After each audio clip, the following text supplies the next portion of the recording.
Let us start.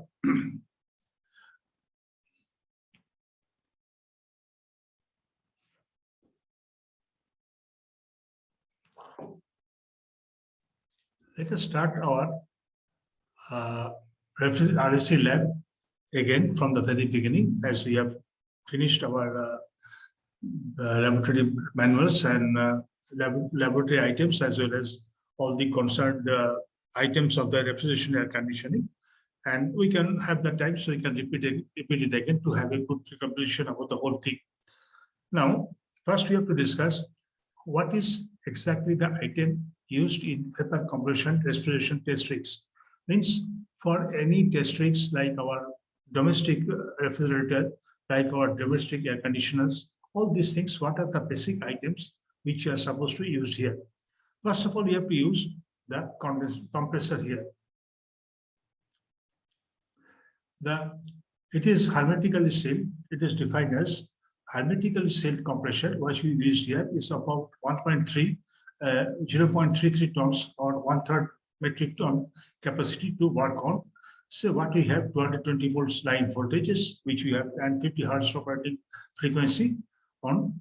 And here we are using a refrigerant of R134A, and for the refrigerators and R104A. R401A for the air conditioner. The condenser which are used here, fines and tube types of natural air-cooled condenser. Here always we are using condenser as air-cooled, and so we don't have any plan for the condenser is concerned. And we are maintaining the temperature of the refrigerant which we are being condensed here there at a temperature higher than the room temperature always, so that it can disperse its heat for condensation to the surroundings air and get this converted from vapor refrigerant to liquid refrigerant. We used here capital extension valve, which we have explained in the previous classes, an evaporator, and we use the air-cooled based evaporator controls. The evaporator controls and standard with standards and standard activities. Now, the exercise we wish to against with this thing is with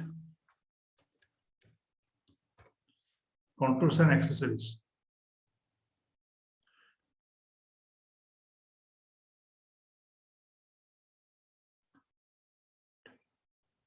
The accessories we use here, the energy meter for compression power,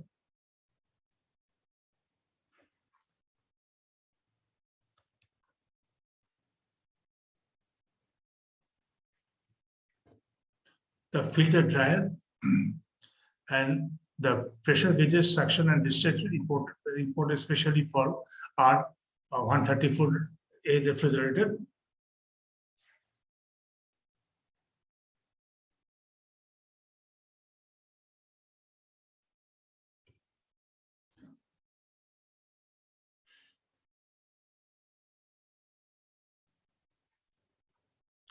And digital thermometer, temperature indicator at various points in degrees centigrade with 0.100 probes. With variable with 0.100 probes. Switches for all other parts and gas charging valve. Now, what is the theory? The vapor compression refrigeration cycle, which we are using everywhere,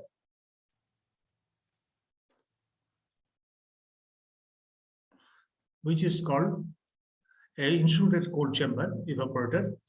Evaporator is have an insulated cold chamber, means it's insulated from the outside temperature rise and fall, and inside it will be perfectly cooled by means of the evaporator coils,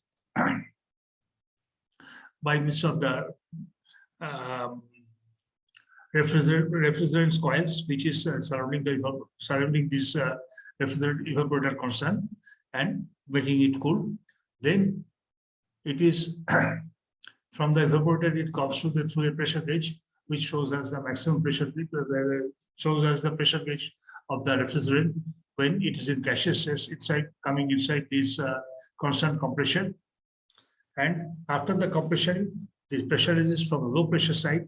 This shows us a low pressure pressure gauge, and from low pressure gauge, it goes to the high pressure gauge, and the outside from the high pressure side. Then it goes to the condenser where it is cooled from the vapor state to the liquid state, and goes to the receiver, and from receiver it against the from receiver it goes to as a high pressure fluid, high pressure but liquid, and goes to the expansion valve where this pressure is reduced and reduced. And आप दोनों ही इस project के बारे में पूरी तरह जानते हैं। उनका कहने का मतलब है कि आप हमारे साथ जुड़ जाइए।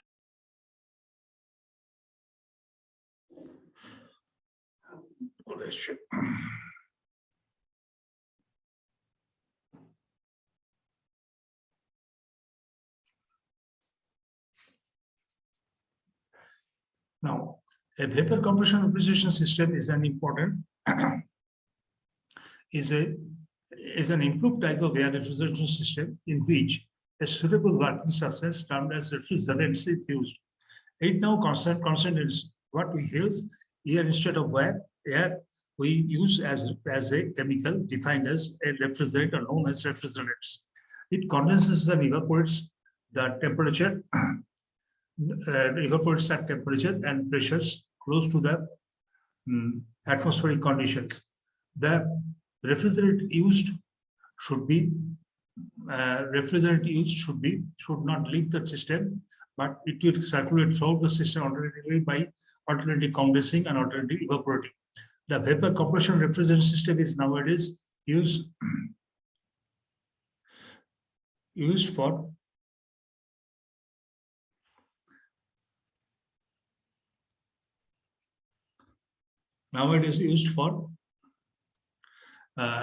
all-purpose refrigeration. This is used for all industrial purpose, from a small domestic refrigerator to a big air conditioning plant. So what we are using here is just more or less following the air compression refrigeration system, except for the fact that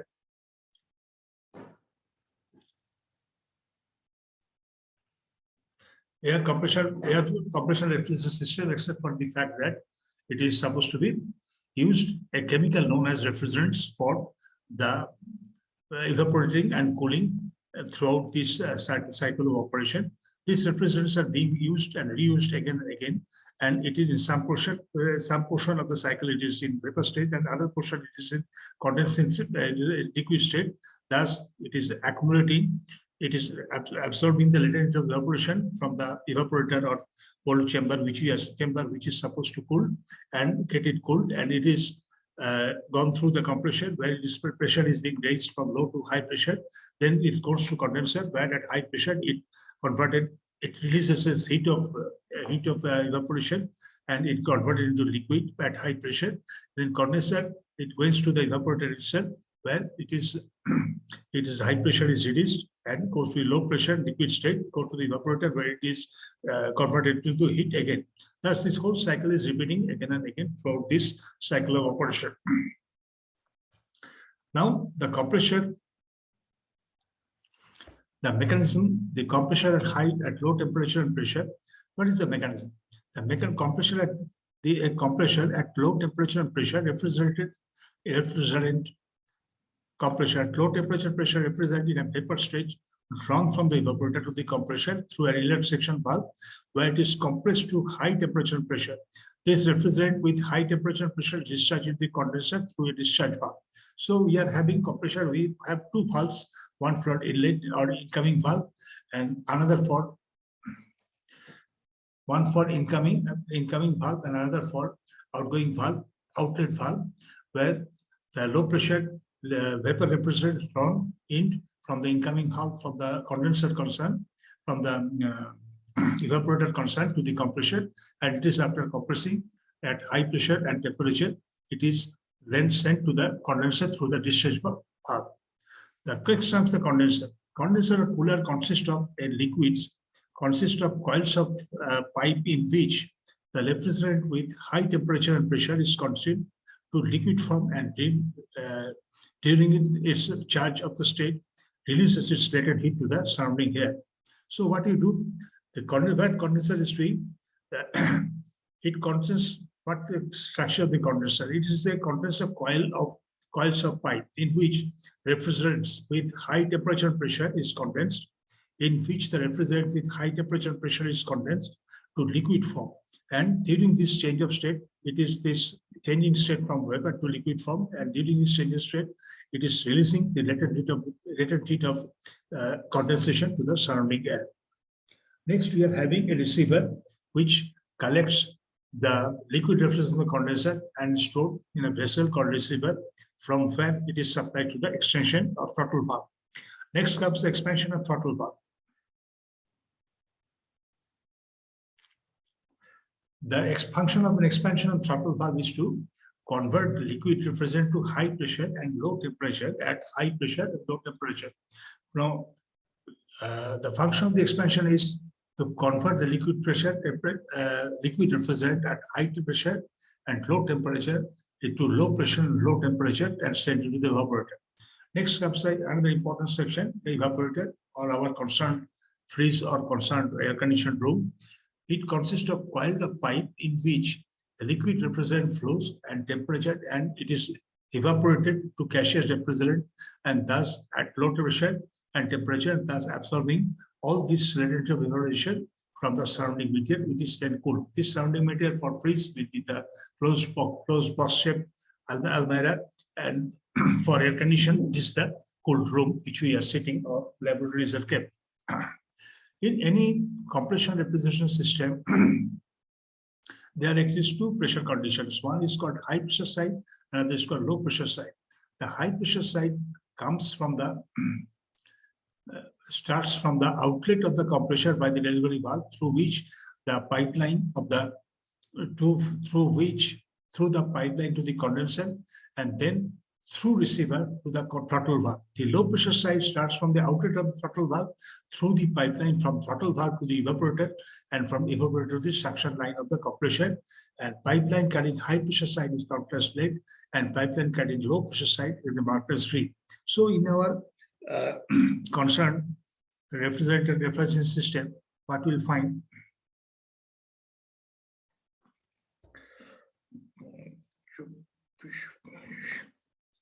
so in refrigerant air conditioning system, what you'll find, there are two pressure sides, which are important. One is called high pressure side, and this is called low pressure side. The high pressure side starts from the outlet valve of the compressor to the delivery line, up to the delivery line of the condenser, from condenser to the receiver, and from receiver to the throttle valve concerned.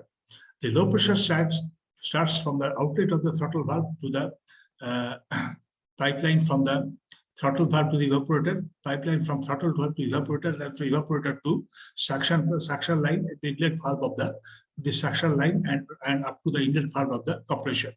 The pipeline carrying the high pressure side is marked as red to make it important and make it visible.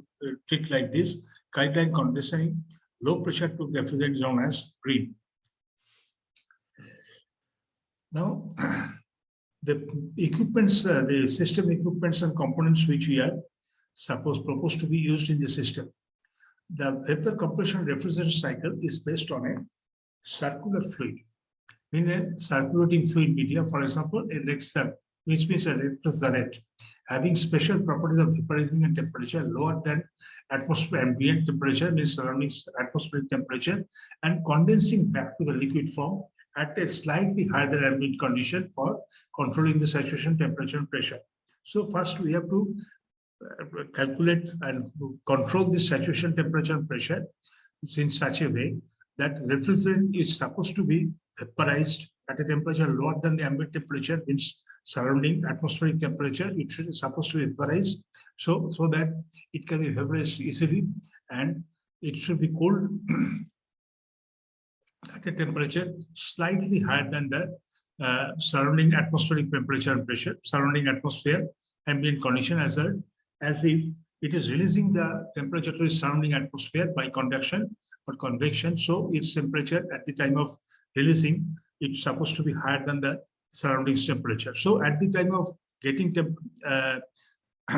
absorbing heat, it is supposed to be that its temperature is supposed to be lower than the ambient temperature, because it can be easily, it will be transferred by convection from higher surrounding to the lower refrigerant, and at this lower temperature refrigerant, and at the time of condensation, its temperature is supposed to be higher than the surrounding temperature, so that by condension, initial heat transfer will take place. Thus, when the refrigeration evaporates or boils at temperature lower than the ambient, it exerts remove heat from the load and then lower the temperature concerning provided load cooling. The superheated, it first of all, as it is starts boiling at a temperature lower than the ambient temperature, and the amount of the atmosphere inside your chamber will have to supply heat for its boiling, and thus it will make itself cold. Heat load and lower the temperature of consequently provided cooling. And superheated vapor pressure next increased to a level to a compressor by a compressor which will reach a saturation pressure, so that the heat will be dissipated, rejected in the atmosphere using operation ambient condition, just rejected to the atmosphere. The cooling media is used to convert the refrigerant to liquid form and recycle again to form the refrigeration cycle.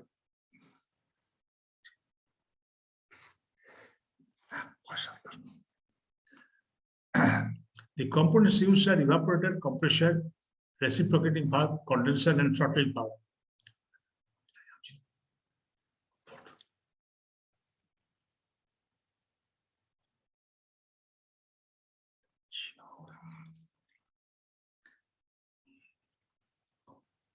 Next comes the evaporator. The working of various compressor refrigerants are this given below. Now, it comes first of all the evaporator. The liquid refrigerant from the condenser at high pressure is fed through a throttling device in an evaporator at low pressure, and absorbing the heat to be extracted from the media, the liquid refrigerant boils actively in the evaporator and changes state. The refrigerant latent heat to vaporize at saturation temperature is to vaporize the saturation temperature and pressure, and further absorb sensible heat from the media to be cooled and get highly vaporized and superheated. So what we are doing in the evaporator, we are absorbing heat from the media to be cooled. Liquid refrigerant starts boiling actively in the evaporator and changes state to the liquid to gas. The refrigerant gains all the latent heat of vaporization at the saturated temperature and pressure,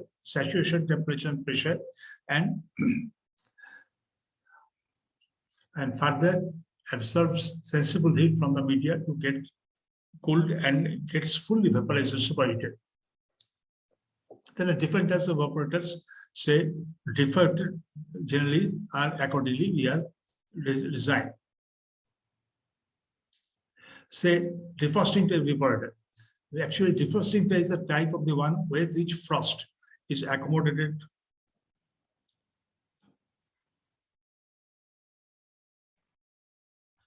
The frost is accommodated to in the coil where the compressor is running and melts when the compressor shuts off. Now, then what is doing here? Frost means vapor, or moist frost means the ice is being formed, is accommodated in the coil when the compressor is running and melts. When the compressor shuts off, and when the compressor running and melts when the compressor shuts off. So over the coil of the refrigerator, all the frost means the ice will form when the compressor starts running. And when the compressor stops, it just cools off. During the running of the compressor, evaporator remains at a temperature about minus 10 degrees centigrade, minus 6 degrees centigrade. So evaporator maintains at temperature minus 16 to 7 degrees centigrade. Means its temperature is surrounding state is less than the surrounding temperature.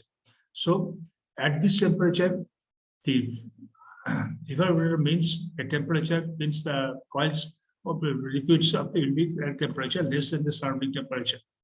At this temperature, the frost forms on the surface, but after the compressor stops, the coil warms up to a temperature slightly above 0 degrees centigrade and frost melts before the compressor starts again. Next comes the shell evaporator. The live shell and coiled evaporator are generally used to boil cold water. The cooling coil is a concerned tube which can be formed in a liquid or double spiral. The liquid shell may be liquid shell or open. This type of evaporators are used to chill water for other secondary refrigeration system or to keep the cold drinking water. Next comes compression. The compression is known here as the heart of the refrigeration system. Heart means heart pumps the blood from different portion of your human body and then pumps in and then pumps out this through the different portion of the body concerned. But it pumps the refrigerating vapor in the refrigerator as the heart pumps the blood in the body. Here the compression in the refrigerator systems, it pumps the refrigerating vapor in the cycle as the heat pumps the blood in the body. Low temperature, pressure, superheated vapor. This low temperature, low pressure, superheated vapor from the evaporator is conveyed through suction line and compressed by the compressor to a high pressure without any change of gaseous state. Without any change of gaseous state. And the same is discharged into the condenser.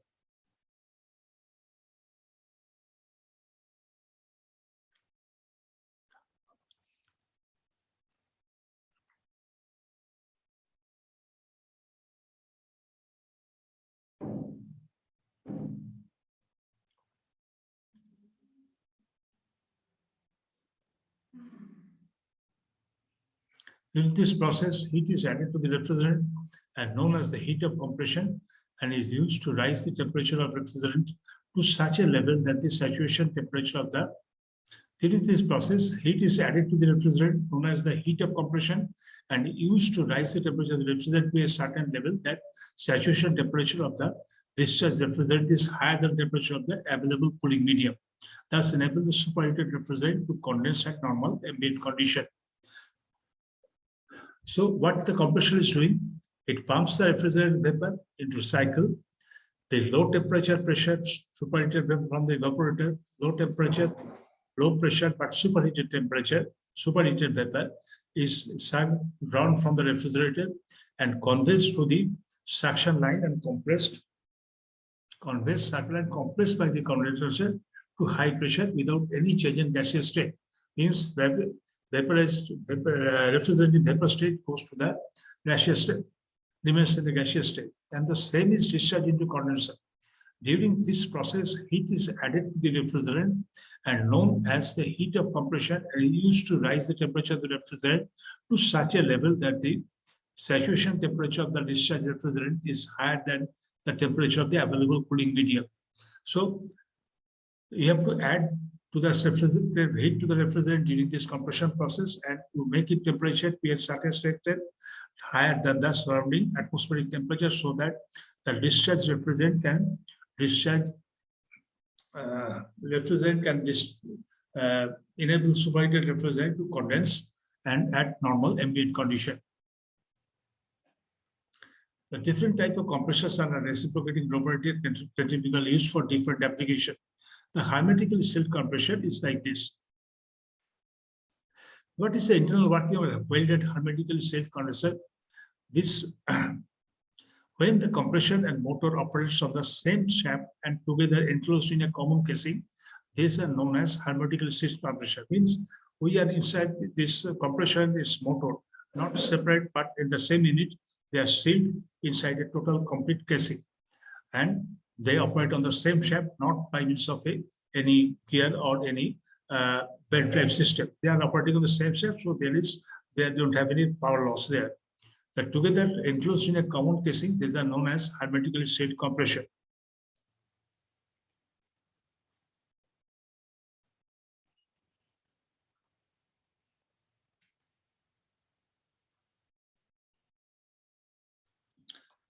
This type of compressor eliminates the use of crankshaft seals, which is necessary to ordinary compressor in order to prevent the leakage of refrigerant.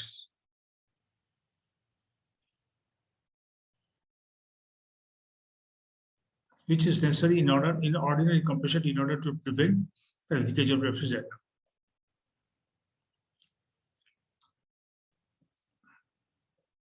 Here, we don't have used the crankshaft seal so that there is no leakage, but leakage remains inside the casing. In some important advantage of this compressor is that the leakage of refrigerant is totally prevented.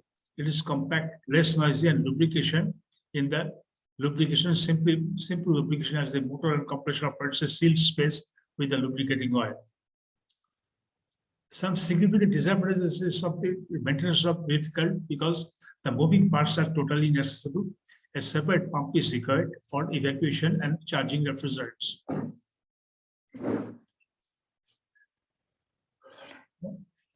The condenser. Next comes the tubing of the condenser. Here, the inlet, that is vapor pressure at high temperature and pressure, comes inside this tubing at the inlet here, goes through the tubing here, and goes outside to the receiver, and through the outlet to the receiver. And we have plate type fins which will help in dissipating heat of the refrigerants, which is converted from gaseous to liquid state. Now, mostly with the condenser which you are using are air-cooled. The heat added in the evaporator and compressor, the refrigerant is ejected in condenser at high temperature and high pressure. This superheated refrigerant vapors enters the condenser dissipated in 3 stages. First, on entry, refrigerant loses superheat, then goes to latent heat, then loses its latent heat, in which refrigerant is liquefied at saturation temperature pressure. Then liquid losses sensible heat further, and the refrigerant leaves the condenser as subcooled liquid. So 3 stages is there for one, from superheated to superheated.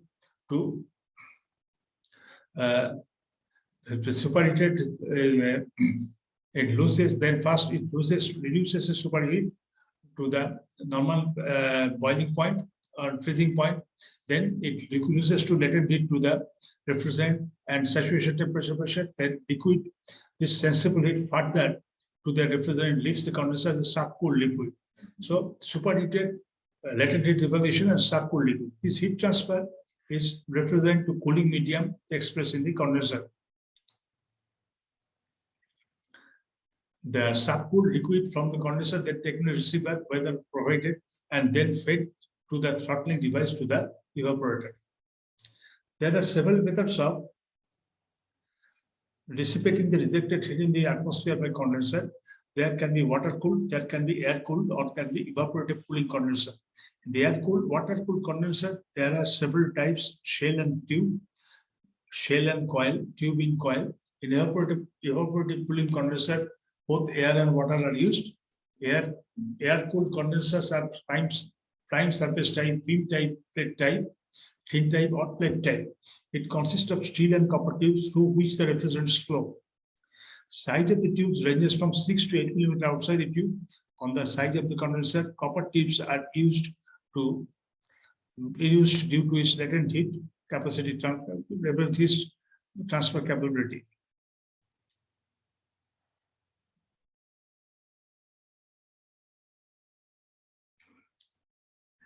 Throttling device.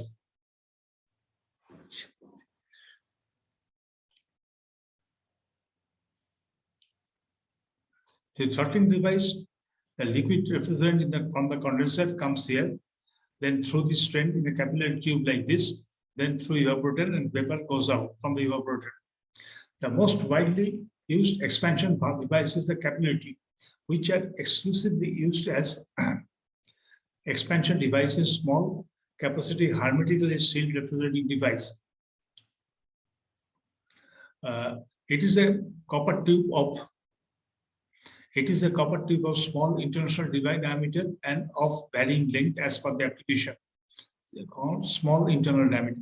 The inside diameter of the copper tube is the refrigerator work is about 0.5 millimeter to 2.25 millimeter, and the length varies from